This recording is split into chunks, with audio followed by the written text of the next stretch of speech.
అలాగే ఇంకొకటి కీలకమైంది ఏంటంటే, మన ఇంట్లో కుటుంబ సభ్యుల్ని దయచేసి ఇలాంటి కార్యక్రమాల్లో దయచేసి మీరు ముఖ్యంగా ప్రభుత్వానికి సంబంధించిన కార్యకలాపాలు దయచేసి మీ రివ్యూ మీటింగ్స్లో వాళ్ళని ముందుకు తీసుకెళ్ళకండి. ఎందుకంటే మనం వారసత్వపు రాజకీయాలు అనేది మన వ్యతిరేకం కాదు, కానీ జనం మీద రుద్దేయకూడదు. వాళ్ళని భవిష్యత్తులో వాళ్ళే మా వారసులను చెప్పడం కొంచెం ఇబ్బందిగా ఉంది బయట.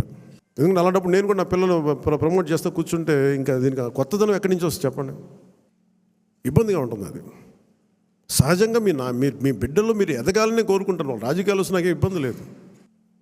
We are not against legacy, but let it happen in organic way, సహజ క్రమంలో జరగనివ్వండి. అందుకని ఇలాంటి ప్రతి చోట ఇవి కొన్ని వినిపిస్తూ ఉన్నాయి. ఇది అందరి ముందు చెప్తే ఇది అందరూ మనం ఒకసారి ఒక లోపలికి ఆత్మపరిశీలన చేసుకోండి. అందరూ సహజ క్రమంలో వస్తే నాకు ఇబ్బంది లేదు, కానీ దాన్ని దయచేసి